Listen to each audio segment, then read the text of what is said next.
Muy buenos días.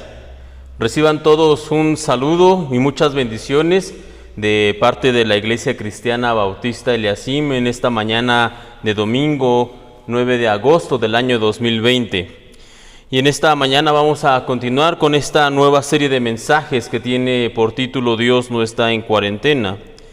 Y la semana anterior terminamos el mensaje precisamente exponiendo el hecho de que nosotros como cristianos somos como faros, como luces y lumbreras, es decir, nuestro llamado es un llamado a iluminar en medio de las tinieblas de este mundo para que las personas que están perdidas, aquellas que necesitan la salvación, puedan ver la luz de Cristo. Por ese motivo, en la parte final del mensaje de la semana anterior, hicimos referencia a la parábola que encontramos en el Evangelio según San Lucas, capítulo 11, versículo 33, en donde podemos leer lo siguiente: al encender una lámpara, nadie la pone en oculto ni debajo de un cajón, sino sobre un candelero, para que todos los que entren vean la luz. Debemos entender que nosotros no somos la luz ni alumbramos por medio de nuestra propia voluntad, sino que es el Señor, por medio de nosotros, el que alumbra la vida de aquellos que están en tinieblas. Esta es la razón por la cual la Biblia nos dice que nosotros hemos sido llamados a ser hijos de luz, y de otra manera de leerlo es como lo escribe el apóstol Pedro en una de sus cartas, primera de Pedro, capítulo 2, versículo 9, dice de la siguiente manera: mas vosotros sois linaje escogido, real sacerdocio, nación santa, pueblo adquirido por Dios, para que anunciéis las virtudes de aquel que os llamó de las tinieblas a su luz admirable. Y en una época de tanta oscuridad como la que estamos viviendo hoy en día, en donde las noticias cada vez son más desalentadoras, cada vez escuchamos más acerca de crisis, de virus, de pandemias, de desastres y cosas similares a estas, la luz que nos ha sido concedida debe ser llevada y compartida con las personas que lo necesitan. Sin embargo, no debemos confundirnos. La luz que este mundo necesita, la luz que la gente está desesperada por escuchar, no es la luz de mi denominación o de mi movimiento, tampoco es la luz de mi pastor o la luz de mi predicador favorito, no es la luz de las reglas, de las normas y de los estatutos que mi iglesia enseña para que realmente pueda ser cristiano. No, la luz que nosotros como hijos de Dios, como hijos de luz, hemos sido llamados a predicar es la luz de Cristo. Como parte introductoria al mensaje de esta mañana, permítame leer lo que el apóstol Pablo escribe precisamente acerca de esto, y lo vamos a encontrar en el libro de Segunda de Corintios, en la carta a la Segunda de Corintios, capítulo 4, versículos 5 al 6. Ahí podemos leer lo siguiente: como ven, no andamos predicando acerca de nosotros mismos, predicamos que Jesucristo es Señor y nosotros somos siervos de ustedes por causa de Jesús, pues Dios, quien dijo que haya luz en la oscuridad, hizo que esta luz brille en nuestro corazón para que podamos conocer la gloria de Dios que se ve en el rostro de Jesucristo. Ahora bien, cuando el apóstol Pablo escribió esta carta a la iglesia de Corinto, abordó un tema que había llegado a sus oídos, pues a esa ciudad se dice que habían arribado algunos predicadores, los cuales decían tener una revelación mejor y más elevada, e incluso, parece ser por lo que escribe el apóstol, estos hombres llevaban consigo cartas de recomendación de otros lugares en donde se afirmaba que precisamente ellos eran una clase de superapóstoles, por decirlo de algún modo, con una revelación mayor y una predicación más fresca. No obstante, Pablo llama a estos hombres, a estos predicadores charlatanes, y les dice a los de Corinto que esta supuesta predicación especial no era otra cosa más que palabrería vana con la que estos hombres buscaban beneficios personales a costa de ellos. Después, continuando con lo que escribe el apóstol, les recuerda que la verdadera predicación debe estar centrada en Cristo, en la persona de Jesucristo, el autor y consumador de la fe. Aquel que con su sacrificio nos ha salvado de la muerte, que nos ha hecho o que nos ha dado vida a través de su sacrificio en la cruz y que con su resurrección nos ha dado esperanza de eternidad. Una vez más, reitero, la correcta y verdadera predicación debe tener a Cristo en el centro. Como tercer punto de lo que ya leíamos, Pablo les recuerda a los hermanos de Corinto y en extensión también a todos nosotros los que leemos ahora esta carta, que Dios nos ha llamado de la oscuridad a la luz, que Él ha hecho que su luz brille en nuestros corazones y que ahora todos nosotros, sin excepción, por medio de la fe, somos hechos hijos de Dios y en consecuencia también hijos de luz. Por tanto, luego de lo que acabamos de leer, no hay lugar para llamados especiales o para rangos superiores o supuestos rangos superiores en la familia de Dios. Y aunque sí es verdad que en el Señor tendremos distintas misiones y diferente alcance según el ministerio que el Señor nos haya concedido, delante de Él, delante de Dios, todos nosotros somos sus hijos por medio de la fe en Jesucristo. Y tal como les decía ya la semana anterior, según la soberanía de Dios o de acuerdo a la soberanía de Dios, algunos podrán ser considerados como faros, otros serán luces y otros más serán lumbreras, pero todos sin excepción hemos sido llamados a ser hijos de luz. Sin embargo, es todavía posible que algunos piensen que tienen un llamado especial o un llamado superior a los demás. Tomemos como ejemplo a aquellos grandes apóstoles que habían llegado a Corinto. Con sus discursos grandilocuentes y sus supuestas revelaciones especiales, habían hecho que los reflectores se fijaran solamente en ellos, poniendo a Cristo detrás de ellos y en consecuencia haciendo que la gente los mirara en lugar de ver a Cristo. Y hoy en día las cosas no son muy diferentes. Basta solo con ver algunos de los llamados bestsellers de la literatura o de la música cristiana para que nos demos cuenta de que estamos igual que en la iglesia de Corinto hace casi 2000 años. Veamos las portadas enfocadas solamente en los cantantes o en los predicadores o en los pastores. Ellos están siempre en la tapa como si fueran los actores principales. Sus libros están llenos de experiencias personales, supuestos sueños y revelaciones proféticas que realmente no tienen ningún respaldo bíblico. Y cuando escuchamos sus canciones están llenas de letras huecas que apelan solamente al sentimentalismo, pero que no tienen ningún fundamento real en la palabra de Dios. Y lo que es todavía peor que todo lo anterior es que estos hombres y mujeres que se autodenominan siervos están siendo exaltados todo el tiempo por miles o por millones de creyentes, casi como si ellos acabaran de bajar de la cruz o como si fueran la nueva encarnación de Dios en la tierra. Ahora bien, también quiero aclarar que esto solamente es un comentario generalizado, debido a que no puedo hablar por todos estos representantes, no puedo hablar por todos ellos. No les conozco de manera personal y no conozco su vida privada y su relación con Dios. No obstante, tal como reza el dicho popular, lo que se ve, no se juzga. O si queremos decirlo de una manera aún más bíblica, por sus frutos los conoceréis. Y ante tal situación de una élite cristiana, entre comillas, entiéndase en los tiempos de Pablo o en nuestros días, da igual, es lo mismo. El Señor usa la pluma del apóstol Pablo y escribe lo siguiente en 2 de Corintios capítulo 4, versículo 7 podemos leer: ahora tenemos esta luz que brilla en nuestro corazón, pero nosotros mismos somos como frágiles vasijas de barro que contienen este gran tesoro. Esto deja bien claro que nuestro gran poder proviene de Dios, no de nosotros mismos.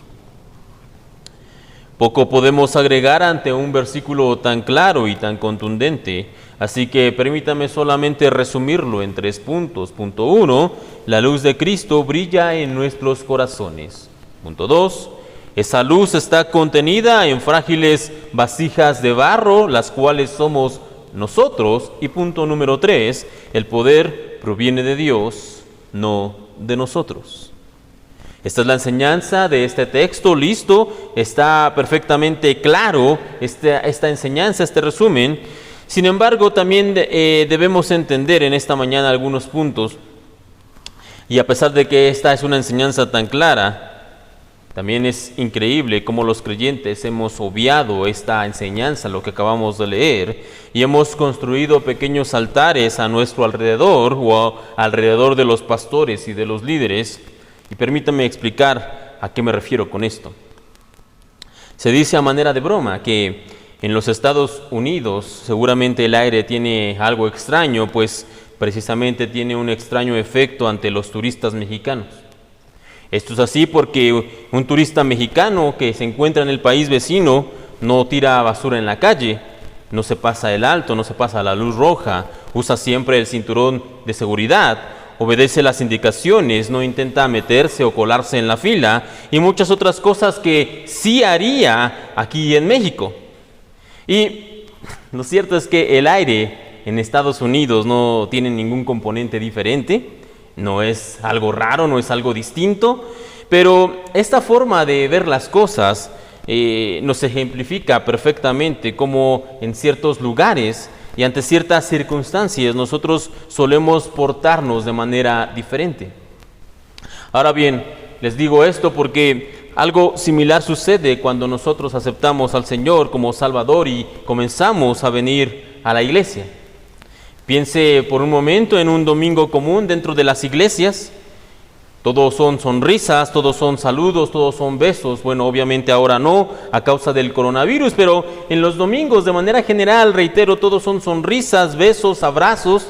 Hay familias perfectas, con padres perfectos y hijos perfectos. No obstante, eso solamente es una fachada, pues detrás de todo este asunto, detrás de toda esta fachada, lo cierto es que hay padres que tienen problemas en casa, madres que se encuentran cansadas y agobiadas de tanto trabajo, hijos rebeldes que necesitan atención, y esto solamente por mencionar la punta del iceberg. Y aunque es verdad que sí debe haber cambios en nuestra vida, de tal manera que la vida de Cristo sea reflejada en nosotros, parece ser que de alguna manera hemos llegado a pensar que ser cristiano es equivalente a tener una vida excelente, una vida sin fallas, una vida sin problemas, una vida libre de errores. Y si un congregante común, un cristiano de a pie, de ellos se espera, entre comillas, que tenga una vida exenta de fallas, entonces para la vida de los líderes o de los pastores, esa debe estar rozando la perfección. Al menos eso es lo que pensamos. La gente cree que ellos, los líderes y los pastores, no tienen nunca un día malo, no tienen jamás dudas, no hay temores en ellos, no hay problemas en sus casas. Sin embargo, como ya mencionábamos, ni los pastores, ni los líderes, ni la congregación en general tienen vidas perfectas. Nadie está exento de problemas y haríamos bien en dejar de lado esas caretas que nos han sido impuestas por la falsa percepción de que los hijos de Dios debemos estar siempre con una sonrisa en el rostro y una alabanza en los labios. Y debemos comenzar a aceptar lo que nos dice muy atinadamente la palabra. ¿Y qué es lo que nos dice la Biblia? Que es verdad que el tesoro del Evangelio está dentro de nosotros. Sí, eso es verdad, pero que nosotros solo somos frágiles vasijas de barro. Eso es lo que nos dice con certeza y con verdad la palabra del Señor.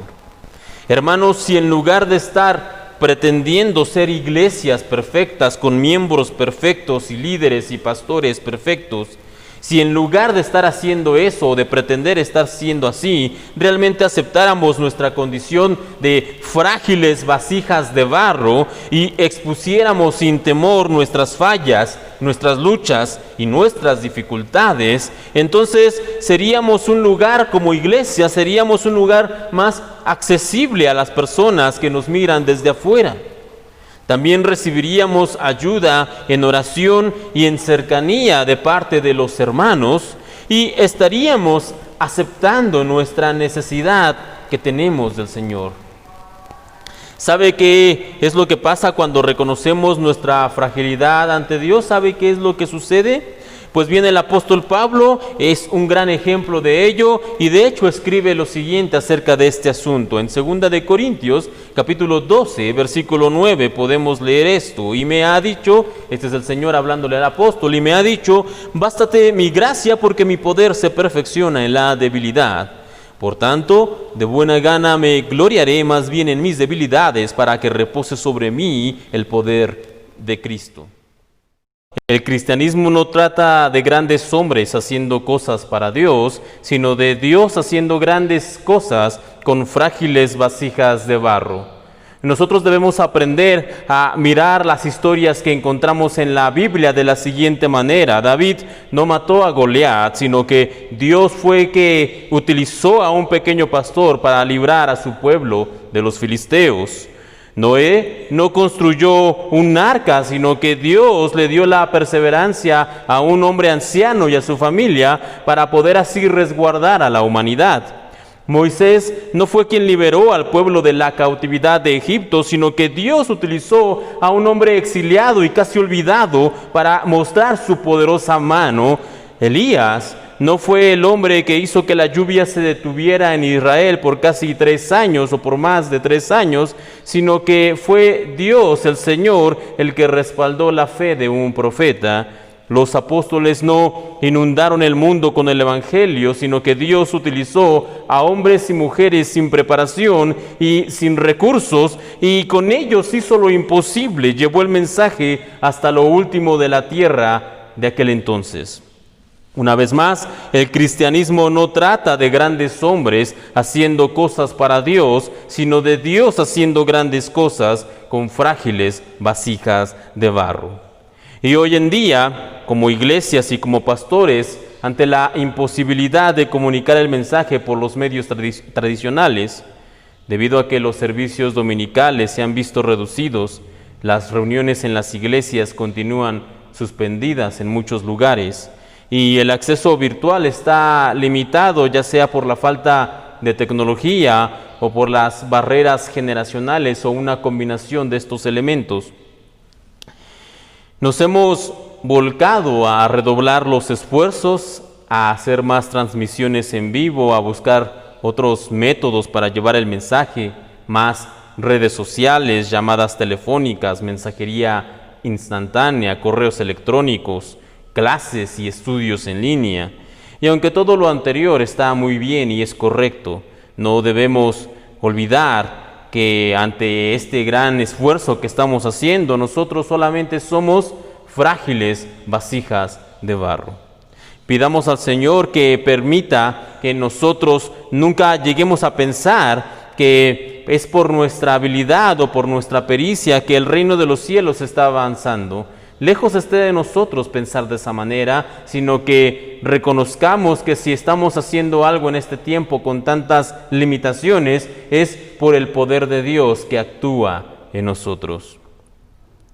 Ahora bien, como último punto ya en esta hora, hay un asunto más que de hecho es más importante y que haríamos bien en tener siempre presentes, y que ya habíamos leído, pero lea de nuevo conmigo, por favor, 2 de Corintios 4:7. La palabra de Dios dice de esta manera: ahora tenemos esta luz que brilla en nuestro corazón, pero nosotros mismos somos como frágiles vasijas de barro que contiene este gran tesoro.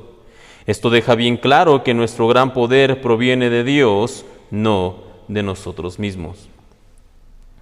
Hermanos, si bien es cierto que somos frágiles vasijas de barro, también es igual de cierto que dentro de nosotros, como hijos de Dios, por medio de la fe, estamos llenos del gran poder de Dios. Ahora bien, cuando hablamos del poder de Dios que está en nosotros, no estamos hablando de que tendremos el poder de lanzar rayos de nuestras manos o hacer descender fuego del cielo, o que nuestro aliento hará que la gente se desmaye. No estamos hablando de esas cosas. Más bien el poder de Dios del que nos habla aquí la palabra es aquel poder que nos fortalece en medio de las pruebas, nos da ánimo en medio de las dificultades, nos alienta en las adversidades y nos conforta a pesar de las pérdidas. Y esto solamente por mencionar algunos ejemplos.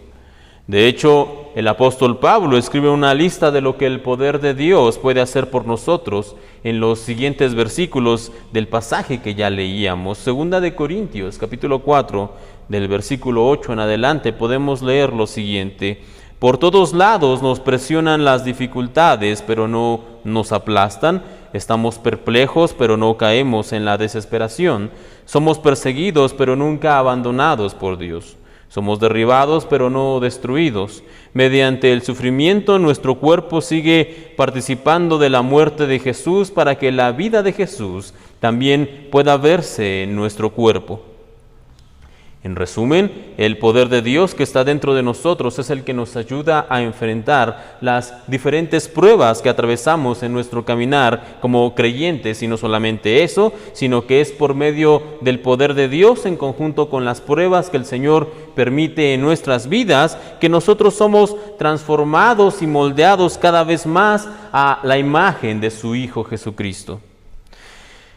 Hermanos, ante un tiempo de pruebas como el que estamos viviendo hoy en día, con pérdidas de empleo, enfermedades, carencias, incertidumbre e incluso la muerte, haremos bien en recordar lo que la Biblia nos dice.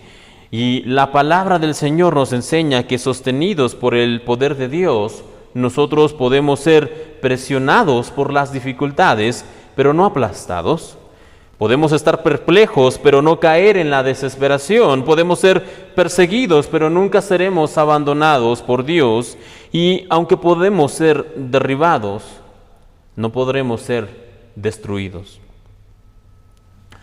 Los servicios médicos podrán ser pospuestos, los pagos podrán ser aplazados, las compras pueden ser limitadas y los lugares públicos pueden ser cerrados, pero la palabra de Dios no puede ser detenida, y el Señor sigue teniendo cuidado de nosotros aún en este tiempo, porque, como ya hemos venido diciendo, Dios no está en cuarentena. El mundo puede estar detenido, pero Él sigue siendo Dios. Aún ante los acontecimientos cada día más alarmantes, podemos estar confiados y seguros de que el Señor tiene cuidado de nosotros.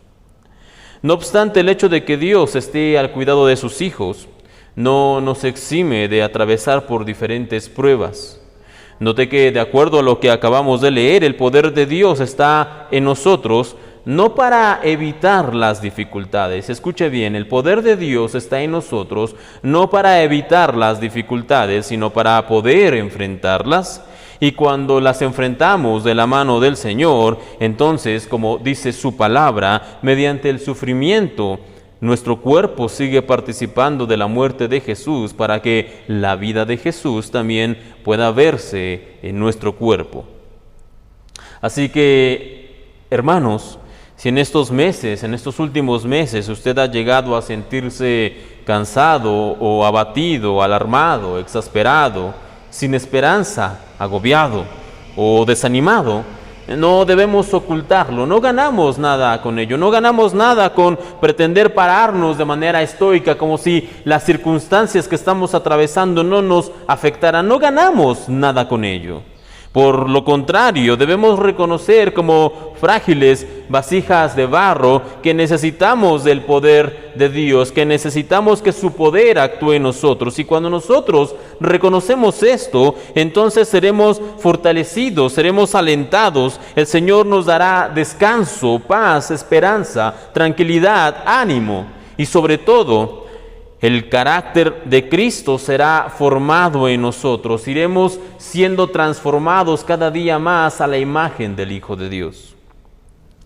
Ante este tiempo de pandemia, podemos decir con fe en el Señor que Él tiene un propósito en cada uno de nosotros, que Él tiene un propósito en estas circunstancias. Sin embargo, yo no podría decirles cuál es el propósito a cada uno de ustedes, pues esto es una cuestión personal, es algo que está entre usted y el Señor.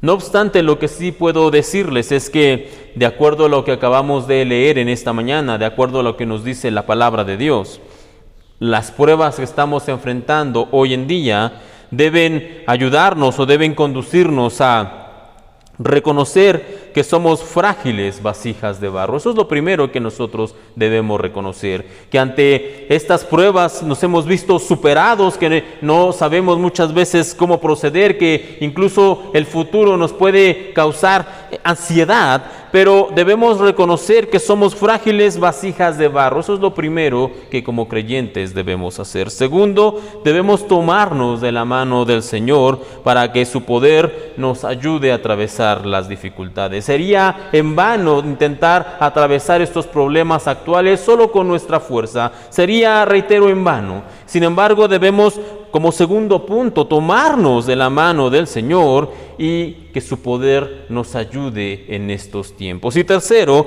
lo que debemos hacer es, por medio de la prueba, ser moldeados a la imagen del Hijo de Dios. Debemos permitir que los problemas actuales nos transformen cada día más a la imagen de Jesucristo, que su carácter sea moldeado en nosotros, que nuestra vida lo refleje a Él, que nuestra vida refleje al Señor.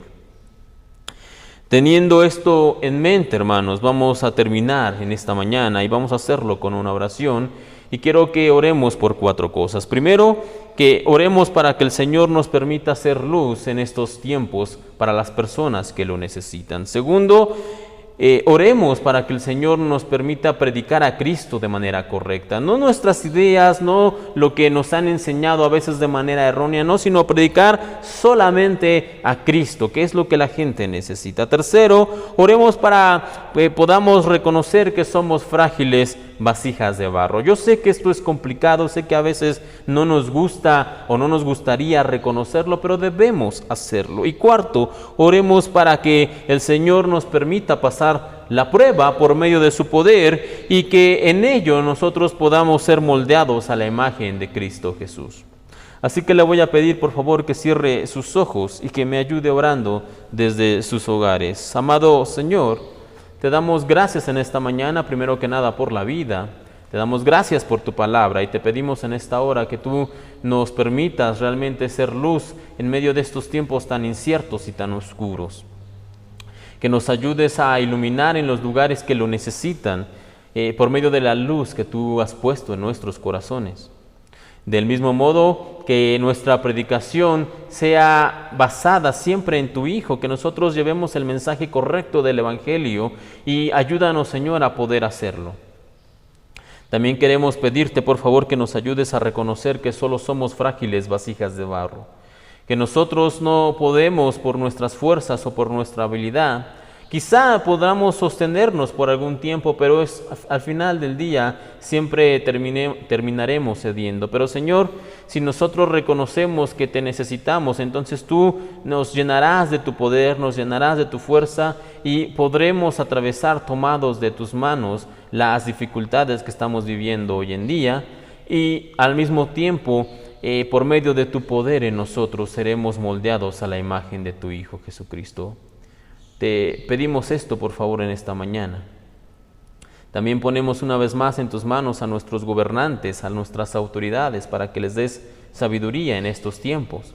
Te pedimos por los médicos, enfermeros y enfermeras, Señor, que tú les guardes, que tú les ayudes a enfrentar esta situación tan complicada y que tú guardes a los enfermos, a los que han perdido a alguien en esta pandemia, Señor, que les des paz, que les des consuelo, que traiga salud a aquellos que están necesitados de ella. Gracias te damos en esta mañana por la vida. En tus manos encomiendo a mis hermanos, que los guardes, los protejas y los bendigas. Una vez más, gracias por tu palabra, gracias por este tiempo, gracias por tu amor y tu cuidado. En el nombre de tu Hijo, el Señor Cristo Jesús, pedimos esto. Amén y amén.